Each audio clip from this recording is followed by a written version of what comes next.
All right, we are live. Hello, everybody. Welcome. This is a different kind of video for me. This is my first YouTube-related interview that I've been able to do, and I'm very fortunate to be here with Mr. Gringo Starr, the drummer for Los Straitjackets, who are playing with Lowe these days. Right. I really appreciate having you on. Well, thank you, Sam. I appreciate having me on, and I saw your review of our show when we came to town. I was very touched by it. And, to see a fan's perspective of the show, and you're very detailed on the show. I was very impressed and had to reach out to you. Well, thank you. And again, this is a big honor for me. Not only do I respect the music, but again, just talking to a musician is always just a really fun time. I know you have stories to tell. Before I get into the interview, though, I do have a couple of quick plugs to give here, because this kind of came up at a perfect time, because Nick Lowe has just announced a brand new record due out in September on YepRoc Records, which is a fantastic label. I've been buying their stuff now for years. As you can see, I've got some YepRoc releases behind me. It's going to be called Indoor Safari. Again, that's out September the 13th later this year. It's going to be a really, really cool release. I'm really excited for it. There are currently 2 singles now as of filming. This is July 21st. There are 2 singles that you can find on your streaming platforms. They're on YouTube. They're called Went to a Party and Different Kind of Blue. Fantastic tunes, both of them. Again, you can find them everywhere that you get your streaming. You can check them out on YouTube, give it a comment, give it a thumbs up, all that good stuff. And you can go ahead on YepRoc's site and go ahead and download, or pre-download, I should say, and order the CD, order the vinyl. There are 2 different vinyl variants. There's a limited exclusive bamboo color that's currently available on YepRoc, which is, going to be a cool item. It's going to go pretty quick, just because I know these releases are so well received with YepRoc. I've enjoyed every single one of them, and how the care goes into those with the folks over at YepRoc. So go check that out. Again, it's all on YepRoc's website. The CD, the vinyl, download, all that good stuff. Check out the singles now, and it's gonna be a really cool record. I'm really excited for it. But again, I'm here welcoming Gringo from Los Straitjackets. Again, thank you so much for doing this. It's gonna be a fun time. My pleasure. So I guess to go ahead and get the big thing, go ahead and start. Tell me what you can about the new record. I know, again, there's some singles out there. There's a brief description on the website, but I want to hear from your end. What are you thinking about this? Well, it's actually kind of been in the making for a few years. There's some tracks that's on the new record that we previously released, that we did a few years back, but has been remixed. There's a ton of new stuff on the record it's fantastic. Went to a Party, which actually the Indoor Safari is a line from the song Went to a Party. It's just, what a great song. We do it live. We're actually open with that song now. Very, very Kinks, I would say. If you're a Kinks fan, it's got that kind of a Kinks feel to it. Very 60s. It's just so refreshing, playing with somebody like Nick Lowe, who's still putting out great music, like one of his lines he says live is, I know that one of the most hated sentences, we're going to do one off the new record. But the fact of the matter is, the new stuff sounds exactly like the old stuff. Yep. Yeah. So the songwriting has not changed. It's just right on the money. Nick is just a musical genius, as you know. Yeah. And it's an honor and a pleasure to play with him, and the recording process, and watch him work, watch him produce, like he produced Elvis Costello's, few records, and some other people. It's just so great to watch him work, and it's very relaxed. There's no stress working with him. It's just perfect. It's easy. So, again, like what you were talking about, Went to a Party. I was writing down kind of the sounds that I was hearing. Obviously, you have that classic Straitjackets guitar in there. Yeah, it's got kind of like that nice little shuffle going on. That early mid 60s sound. Yeah, so great. Did you all think of that going into that recording? Were you talking about it in the studio, like, oh, this sounds like this? Or well, we were kind of playing it live on a tour before we recorded it, And, usually Nick will bring in a song or two to a tour, new ones. And that was one of them. And it just immediately, came together. It's just such a great song. And it's just one of those, like, we got to record this. And I think going into the studio, we already had 80% of it down. We had some new ideas and little melody parts of the guitar that came in in the studio. But for the most part, it was pretty much put together. And I was looking because I know you saw the video, but I grabbed a set list. That's right. From the show, and I was kind of just going through even just a few minutes ago. You can decipher all those one-word song titles too. I can. But it looked like from my going back and forth with the track listing that's currently on YepRoc's site, it looks like y'all did 6 of the 11 that night. Yeah. So these are already kind of in the books for you right now in terms of the touring goes. Yeah. For the most part. Absolutely. Of course, we're going to do some of Nick's classics, but Nick loves to throw new songs in, keeps it fresh. It's really, it's great. I'll say, and for you all as the band, what is that like for you? I mean, I know you all know, the hits that he's doing. Right. I remember, I'm sure it's something he says often, but, saying that, you're guaranteed to walk out of here at least knowing one song, at least the song. Yeah. So, I mean, those are the ones that, people are standing up for and clapping and that sort of thing.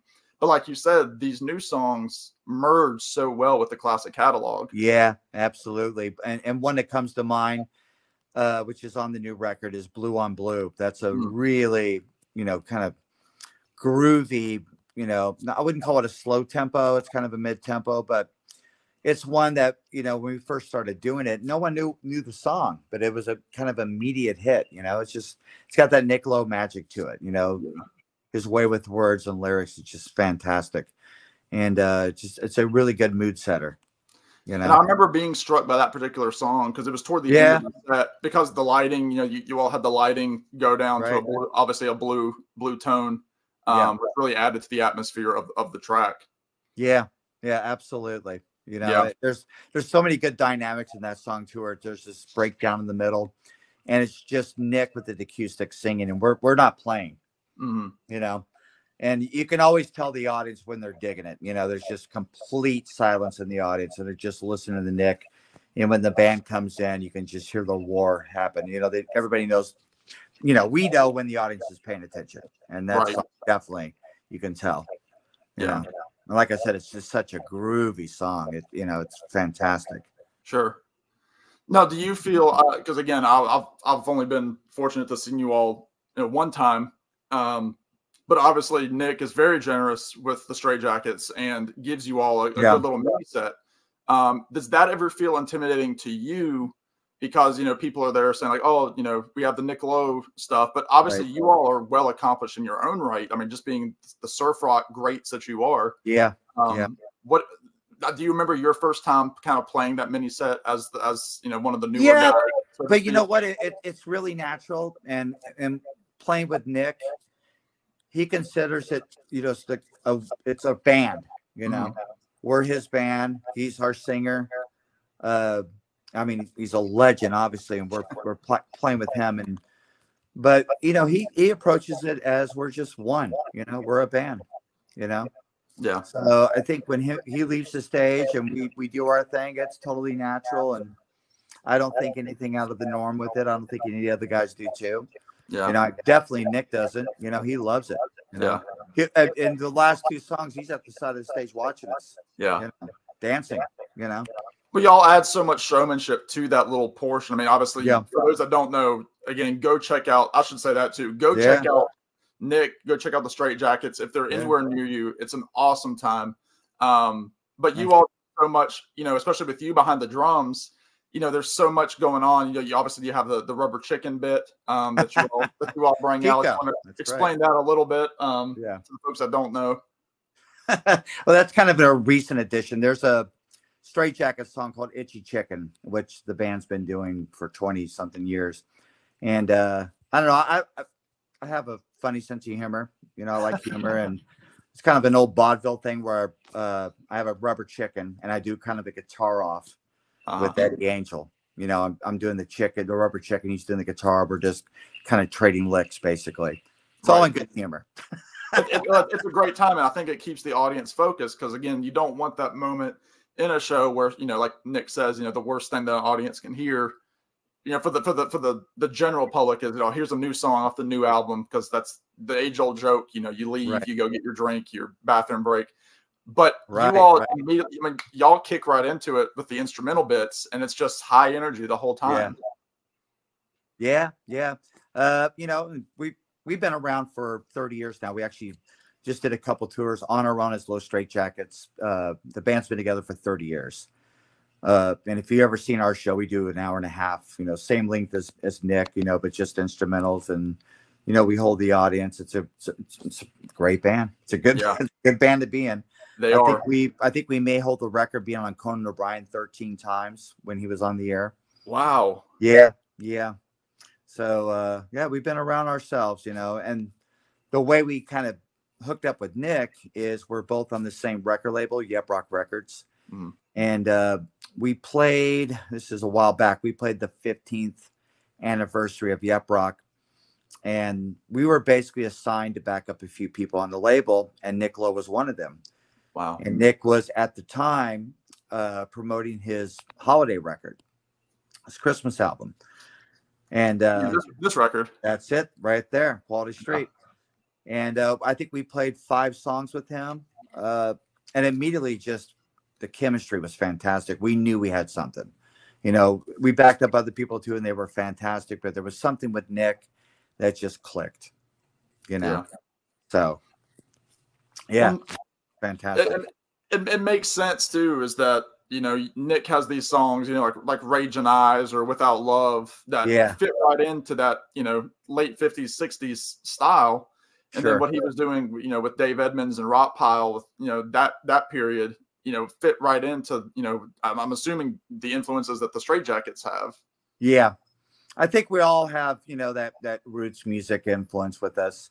You know, we love 50s and 60s and 70s. You know, I think with Nick, we're all in the same wavelength, you know, as far as musical taste, you know. Yeah.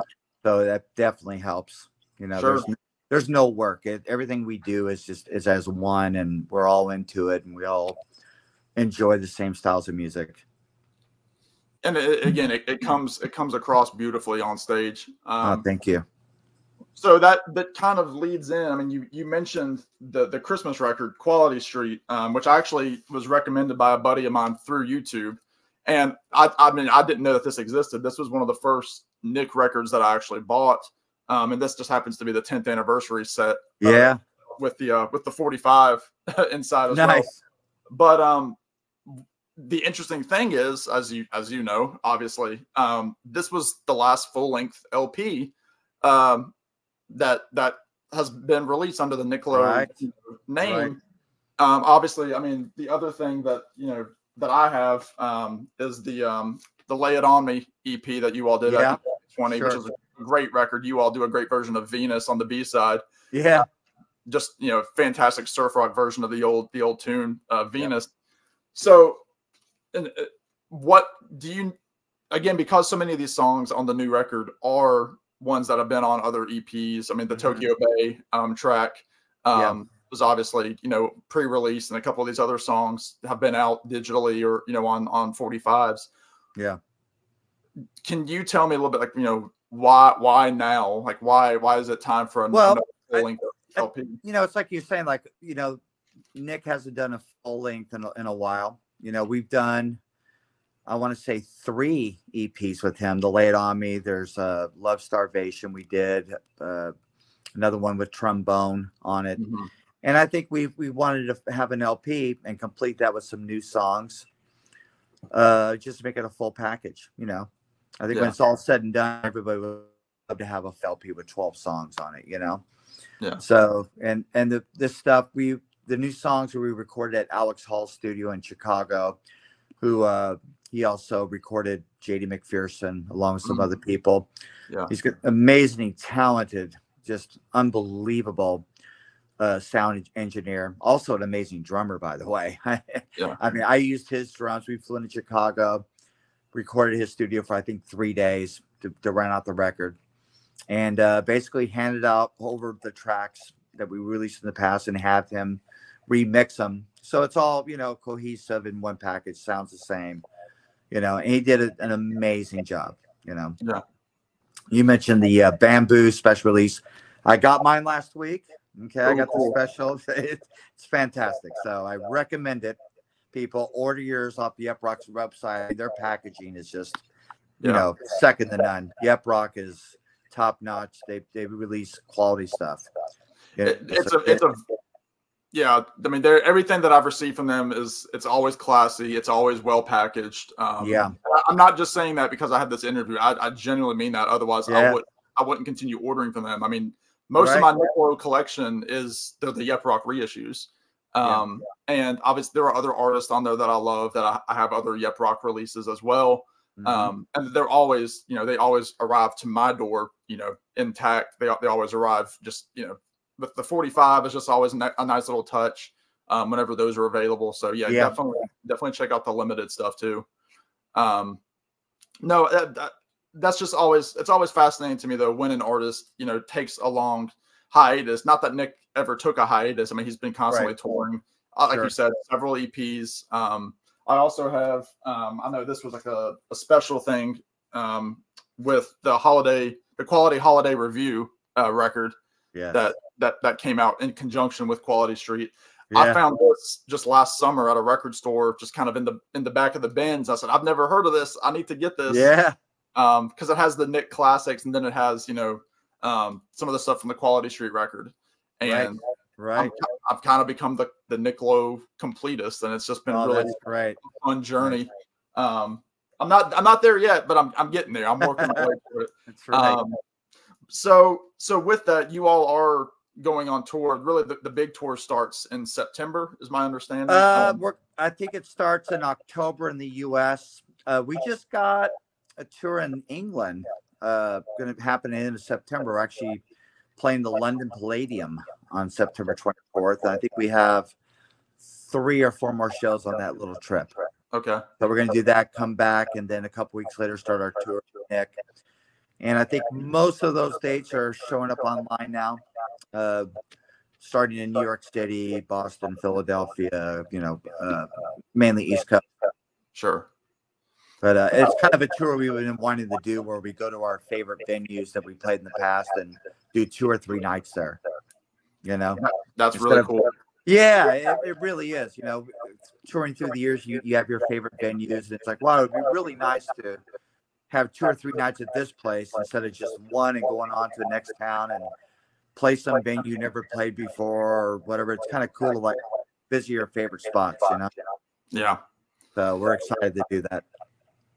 Now, is it a different feeling? Obviously, those that know, Nick is from the UK. Is that a different kind of show than the US? Do you play based on hits in the UK versus hits in the US? Is that all? No, it's pretty much the same set. I don't think Nick varies it depending on the country. No, I mean Nick's a true artist and plays what he wants to play. Yeah.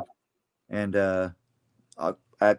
the audience obviously loves it. How could you not? Nick's taste is fantastic. But yeah, there's no really different set as far as Europe, England, Australia. It's there's like I was saying before, there's always a new song or 2 thrown in each tour. Nick loves to add something new. Sure. And I mean, I would too. If I was touring like that, I would always try to switch it up so I wouldn't get stagnant on the same thing. Right. And I'm one of the probably in the minority of people that is always saying, if an artist doesn't want to play any of their hits, I'm still going to enjoy it. Like I want to hear what they have to say, however they want to say it. So you're 1 in a million then. I am. Yeah. I'm not the full paying audience. No, that's why I'm the guy. Yeah, sitting in the front there. Getting excited for the deep cuts. So then as the Straitjackets, then how do you first of all as a drummer prepare for a longer tour like that? Do you have a system that you go through? Are you listening back to the cuts and playing along before it's pretty much second nature now, unless it's a new song, which will work out in sound check, but it's, I don't want to say autopilot. It's never autopilot, but no, I mean, we probably do about 75% of every tour that we've always done. And then we always add new stuff into it to make it interesting and new for us. We're always going to play the hits for the audience, the main ones, but we like to throw some new stuff in. Like I was saying, like Blue on Blue was new at one point, Trombone. It's another fantastic song. Went to a Party, which is out now. And I'll tell you, Different Kind of Blue. What an amazing song that is. That is probably my favorite Nick Lowe song right now. Yeah. And that was a really fun one to record as a drummer. I just played, the bass drum, a really deep snare drum with the snares off with a brush. There's not a lot going on for me on that song, but to me, less is more, Yeah, absolutely. Yeah, I think it's fantastic. And the mood of that song and just, it just comes off so great. I don't know too many people like other than Nick that can pull something like that off, and just set an atmosphere like that. It's pretty amazing. That's what's been so great about the last few Nick Lowe records. Again, the one that came to mind, I just listened to it the other day, The Old Magic. Yeah. And it's got that mood to it. I mean, it's a great record, either to listen to early in the morning, late at night, either with your coffee or a drink in the evening. And it just takes you to a place. It takes you to wherever Nick is singing about whatever he's talking about. It's a nice burn to it. And I really, really like that. Yeah. I'm a big fan. I'm a big fan of, the Sinatras and the Tony Bennett's. Me too. I grew up listening to Sinatra through my mom. So I'm all about mood music. I love it. I love it. It makes me feel really good. Well, then that kind of again, kind of a nice little segue there. In a couple different ways. I do want to know, first of all, a little bit about you, as a musician, with your drumming. Can you give me a little bit of your background in terms of, how you started with the drums and how it's actually now? I started on guitar first when I was 6 years old. My oldest brother, or not my oldest, the middle brother, Frank, he was 10 years older than me. He actually gave me guitar lessons when I was 6. He was 16. He was kind of a musical genius. He went to college when he was 17, majored in as a composer, not as teaching, but composer, wrote symphonies, string quartets, and taught me guitar. And I think right around the age of 13, I took up the drums because he played guitar. And I thought we can make more noise if I'm playing drums too, drums, he's playing guitar. So, and then we started a band called the Sprague Brothers, which we had some releases on High Tone and did a couple TV appearances on our own. And then through the years, I'm not the original drummer of Los Straitjackets. I was Jimmy Lester. But my brother and I, we kind of met them through some mutual friends in Los Angeles. They did a public access show called Art Finds Poker Party. And my brother and I were on that show, as well as Los Straitjackets. And we kind of hung out with those guys, especially Eddie Angel. And just through the years, and then a situation arose where they needed a drummer. And I came aboard. I think it was 12 years ago now. Wow. So, yeah, time flies when you're having fun. It must. Yeah. So what kind of stuff were you playing on guitar before you made that switch?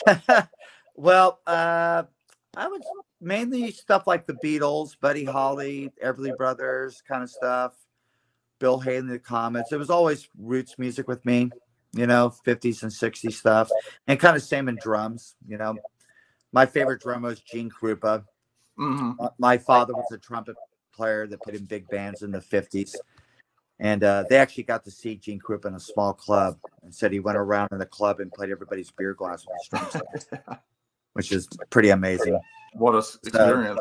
Yeah. And when I started playing drums, I was literally playing along to Frank Sinatra records, the stereo loud, playing along, learning how to play swing drums, which I think was probably the best thing for me to do, playing roots music, because all the drummers back in the 50s and 60s playing rock and roll were all jazz drummers. Yeah. It wasn't, there's no John Bonham rock drummers at that time. It was all jazz, learning to play rock and roll, so that was basically my influences. Yeah. Drummers Adventures, same thing, Well, again, a lot of that, I mean, it had to make that transfer at some point, because again, those jazz guys and those big band guys are the reason, Bill Haley came around.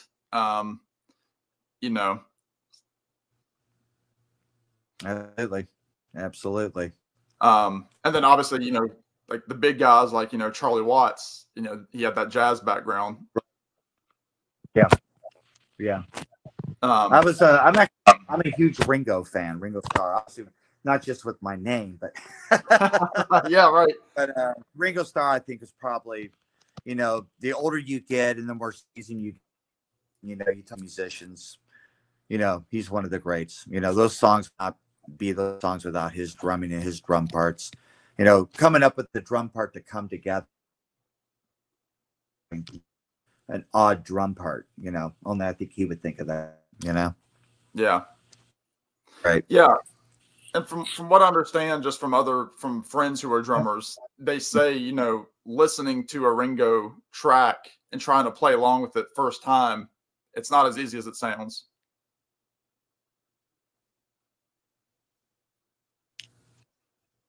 Right. I mean, he had his feel, and like I said, those songs would not be the same without him. Any of those guys, you take anybody out of that puzzle and it's work. But same thing with the Who. The Who, you got 4 guys that are over. It's just music, it's chemistry. Right. It is. It's just that locking in style, which again, I mean, you guys have that, on stage. Again, you can't be as tight as you guys are without that chemistry somewhere. Absolutely. The band definitely has chemistry, especially with Nick, which is special because Nick is his own entity and we were our own, band, and to, try to throw something together like that usually does not work. But no. We're very fortunate that it does, making music with him, it's pretty amazing. It is. And again, it comes across looking so easy, which is the best thing. That's when it's difficult, is when it looks so easy. Yeah, absolutely. Absolutely. So again, because this is a vinyl CD related channel, I'm interested to ask you. I mean, you mentioned earlier that you've received your kind of advanced copy of the record. Yes. What are things normally on your stereo when you're unwinding at night or after a show? What are you spending? Oh, wow. That's a really good question. It varies a lot. I like a lot of exotica music. What else? Sandy Nelson. I listen to a lot of Sandy Nelson, which I love. He's an old 60s drummer that he put out a bunch of solo records, where he would do covers and it would feature the drums. Just really good mood music, Sure. It varies. It really does. Yeah. Like I said, it all depends on what mood you're in. I could put on Frank Sinatra and Antonio Carlos Obin and listen to that as well. It's music's art. It all depends on the mood you're in. Absolutely. I mean, there are days where I just want to hear, a Miles Davis record, and then there are days where I want to hear, the Knack or the Beatles or absolutely, Tom Petty, stuff like that. Yeah. And I mean, I even I go into Tom Waits and people like that. Like I love that stuff. Yeah. And it's all subjective. It's all mood. It's always hard to pick. Favorite records, favorite songs, all that stuff. Yeah, absolutely, man. Just I guess real quick here. Just to kind of bring it back to the record. In closing here, who would you say? What would you say to somebody who doesn't know Nick Lowe for whatever reason? Somebody younger, somebody older that's in a different genre of music. What would you say? You know, why should somebody buy this record? Why should somebody get into Nick and to you guys? Oh man, I don't know. I considered Nick probably one of the artists that I've ever played that has the highest music IQ of anybody. I've had the fortune to back up a lot of people in the past, James Burton and Dwayne Eddy, and you know, played drums with a lot of people. And I got to say, Nick is, you know, it's just his way with the words, his, you know, musically. I don't see how you can not listen to him and not have a smile on your face. You know, it's just amazing. You know, he's so clever. Yeah. You know, in such a great way. You know, it makes me happy to play with him. You know, every night it's like I'm his drummer, but I'm also, you know, kind of in the audience in a way, just listening to him. You know, sure. Yeah, it's really cool. I can fully get behind that just as the listener and as the consumer. I mean, I guess, you know, people need to broaden their horizons, I think, and to listen to different styles of music. And I think these days it's a lot easier to do that. You know, when I was growing up, there was no internet. Yeah. So you basically had your records, and then you would go over to your friend's house, and maybe they had a different record or their parents had a record, and you would hear that. You get turned on by that, then you go buy it.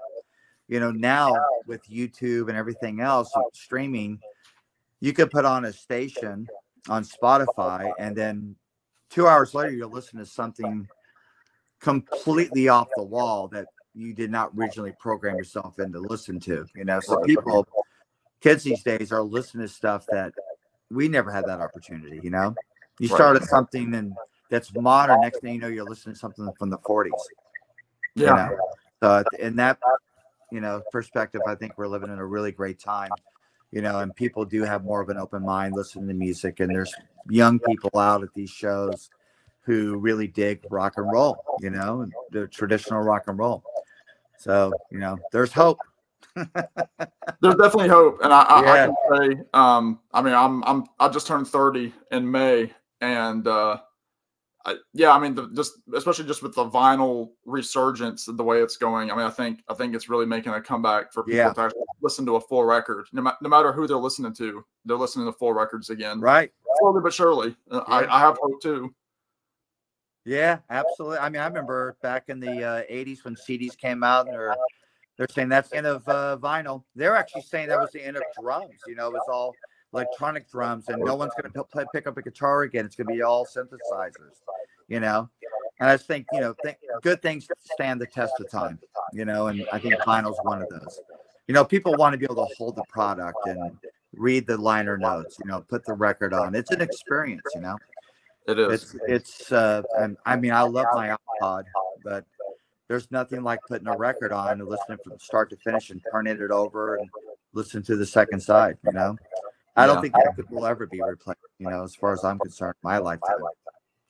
No, I agree. I agree. And so again, my final reminder to everybody, Indoor Safari is going to be out this September on the 13th. That's right. Records. Please go pre-order it. It's, you know, you can buy any of the formats. They're all there. You can download it. Check out the singles wherever you stream on YouTube. Again, give it a comment, give it a like, give it a download, purchase it. And I'm sure, I mean, that'll help out the guys. It'll help out, you know, all that good stuff that you know how to do. Come see a show. Come see a show like you did. Absolutely. You know? I have viewers in the UK. Go check them out when they go back over to Europe. Man. Check it out. Everybody in the US, check them out. It's a great show.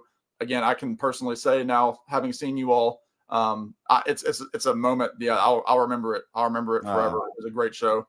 But thank you so much for doing this, Gringo. Absolutely. Thank you, Sam. Thank you for supporting the band and music in general and going to shows. You know, that's what the world needs right now. That's for sure. Well, I appreciate it. And everybody knows that you guys are great that know. And again, if you don't know them, check them out. So everybody, we will see you